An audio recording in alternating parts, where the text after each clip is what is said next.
आज हम आपको एक ऐसी महिला की कहानी सुनाने जा रहे हैं जो दौलत के लालच में अपने ही पति को मारने का एक ऐसा प्लान तैयार करती है जिससे उस पर किसी को शक न हो। वो अपने पति की मौत को कुछ इस तरह करना चाहती थी कि वो एक नेचुरल डेथ लगे। एक बार तो वो इस प्लान में कामयाब भी हो जाती है जब वो अपनी सास का कत्ल करती है और किसी को उस पर शक भी नहीं होता। फिर वही तरीका वो अपने पति पर भी इस्तेमाल करती है, पर इस बार उससे एक गलती हो जाती है जिससे वो साइलेंट किलर पकड़ी जाती है। अब वो गलती क्या थी और ये महिला कौन थी और वो क्या प्लानिंग थी जिससे वो अपने पति को मारना चाहती थी, इन सभी सवालों के जवाब जानने के लिए कहानी में आखिर तक बने रहें। और इससे पहले अगर आप हमारे चैनल पर पहली बार आए हैं तो इसको जरूर सब्सक्राइब करें। मुंबई के सेंटा क्रूज इलाके में एक फैमिली रहा करती थी। उस फैमिली के मुखिया थे कमलकांत शाह, जिनका गारमेंट्स का बिजनेस था। कमलकांत के परिवार में उनकी माँ, पत्नी और 2 बच्चे रहा करते थे। कमल की एक बहन भी थी, कविता, जिसकी शादी हो चुकी थी। कमलकांत शाह की शादी 2012 में काजल नाम की एक लड़की से होती है। अब इस परिवार में सब कुछ ठीक चल रहा था। 3 सितंबर 2022 को कमलकांत शाह के पेट में अचानक से बहुत तेज दर्द होता है, जिसके बाद उनको पास के एक अस्पताल में भर्ती कराया जाता है। पर उनकी तबीयत लगातार बिगड़ती जा रही थी, जिसके बाद उनको बॉम्बे हॉस्पिटल में भर्ती कराया गया। पर कुछ दिन इलाज चलने के बाद 19 सितंबर 2022 को उनकी डेथ हो जाती है। उनकी डेथ पर बॉम्बे हॉस्पिटल के एक डॉक्टर को शक होता है और वो डॉक्टर इसकी सूचना पुलिस को देता है।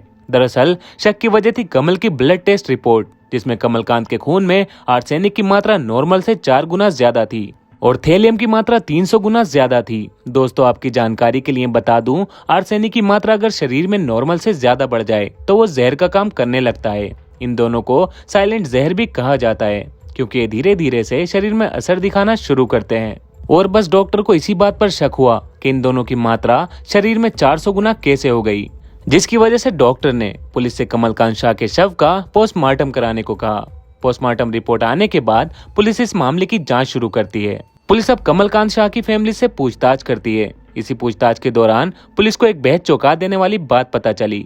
कमलकांत की बहन कविता पुलिस को बताती है कि जब भैया हॉस्पिटल में भर्ती थे तो तभी भाभी बार बार उनसे बैंक अकाउंट और पैसों के बारे में पूछती रहती थी, मानो जैसे उन्हें पता हो कि भैया बचने वाले नहीं हैं। और भैया की डेथ के बाद भाभी को देखकर लग रहा था कि जैसे उन्हें भैया के जाने का कोई दुख ही नहीं है, बल्कि वो तो इंश्योरेंस के पैसे के लिए ज्यादा परेशान लगती हैं।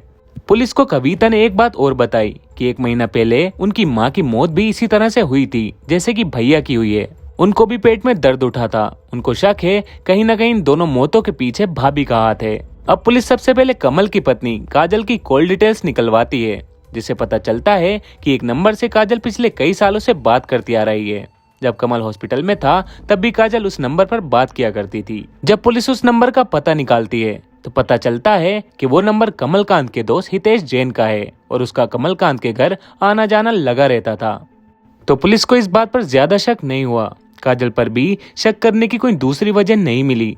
उधर दूसरी तरफ कमलकांत के परिवार वालों ने पुलिस के बड़े अधिकारियों से बात करके ये केस मुंबई क्राइम ब्रांच में ट्रांसफर करा दिया। अब क्राइम ब्रांच की टीम इस केस में फिर से पूछताछ का सिलसिला शुरू करती है। तो सबसे पहले उस डॉक्टर से मिलती है जिसने इस केस के बारे में पुलिस को बताया था। डॉक्टर से पूछा गया कि आपको क्यों लगता है कि कमलकांत की डेथ नेचुरल डेथ नहीं है। इस पर वो डॉक्टर बताता है कि एक नॉर्मल इंसान के शरीर में आर्सेनिक और थैलियम की मात्रा एक लिमिट तक ही पाई जाती है। अगर किसी बीमारी की वजह से ये बढ़ती भी है तो इतनी ज्यादा कभी नहीं बढ़ती। डॉक्टर ये भी बताता है कि आर्सेनिक और थैलियम दोनों ऐसे मेटल हैं जिनको अगर खाने या पानी में मिला दें तो किसी व्यक्ति को इसका पता भी नहीं चलेगा, क्योंकि इन दोनों का अपना कोई रंग और स्वाद नहीं होता है और ये आसानी से खाने या पानी में मिलाए जा सकते हैं। इसके बाद क्राइम ब्रांच की टीम कमलकांत के परिवार और उसके दोस्तों से पूछताछ करना शुरू करती है। इसी दौरान उन्हें काजल के बारे में एक चौंका देने वाली बात पता चली। कमलकांत की बहन कविता उन्हें बताती है कि कमलकांत की शादी काजल से 2012 में हुई थी। शादी के कुछ सालों तक दोनों के बीच सब कुछ ठीक चल रहा था, मगर पिछले कुछ सालों से दोनों के बीच काफी झगड़े होते हैं। जिसके बाद भाभी जनवरी 2022 में दोनों बच्चों को लेकर अपने मायके चली गई थी और फिर जून के महीने में भाभी वापस आई थी। भाभी के आने के बाद से ही भैया और माँ के पेट में दर्द रहने लगा और इसके बाद माँ की डेथ हुई और उसके 1 महीने बाद भैया की भी डेथ हो गई।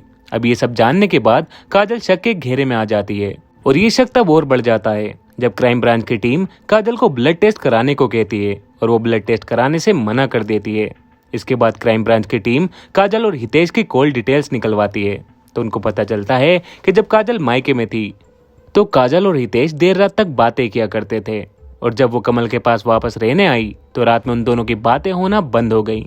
इसका मतलब साफ था कि काजल अपने पति से हितेश के बारे में कुछ न कुछ तो जरूर छिपा रही थी। अब इसी शक के आधार पर क्राइम ब्रांच की टीम काजल और हितेश दोनों को पूछताछ के लिए अपने ऑफिस बुलाती है।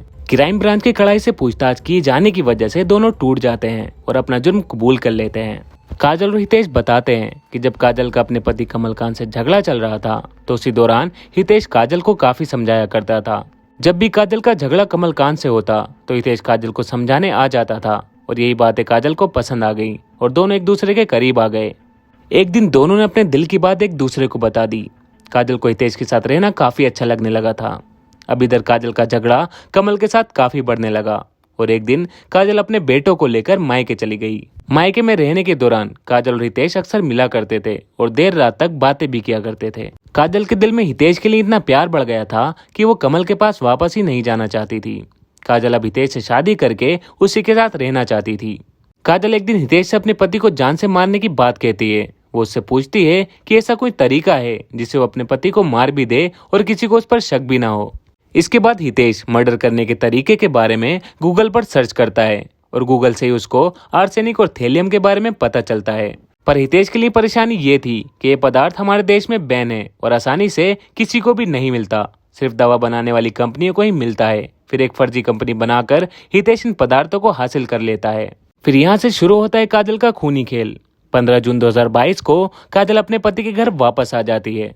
वो अपने पति से माफी मांगती है और कहती है कि वो नहीं चाहती कि उनके झगड़ों की वजह से उनके बच्चों का भविष्य खराब हो। कमलकांत को भी अपनी बीवी के अंदर ये बदलाव देखकर अच्छा लगा, पर उसको ये नहीं पता था कि काजल उसके लिए मौत बनकर आई है। अब काजल आर्सेनिक और थैलियम अपने पति और सास को चाय में मिलाकर दिन में कई बार देने लगी। सास की उम्र ज्यादा थी तो उन पर इसका असर जल्दी दिखने लगा, और अगस्त आते आते उनकी डेथ हो गई। पर कमलकांत पर इसका असर ज्यादा नहीं दिख रहा था।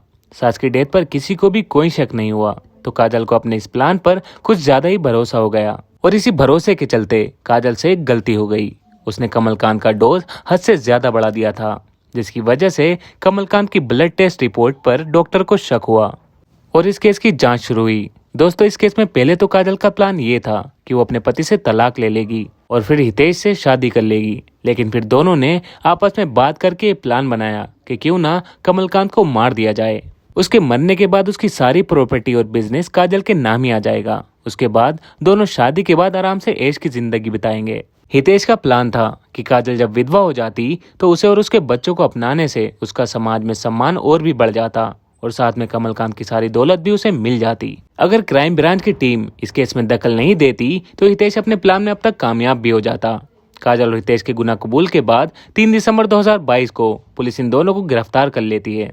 पुलिस उनके खिलाफ अभी और सबूत तलाशने में जुटी है। तो ये थी कमलकांत शाह मर्डर केस की पूरी कहानी। अगर आपको ये कहानी पसंद आई है तो इसको लाइक और कमेंट्स करके जरूर बताएं, और आगे ऐसी नई वीडियोस के लिए आप हमारे चैनल को सब्सक्राइब भी कर सकते हैं।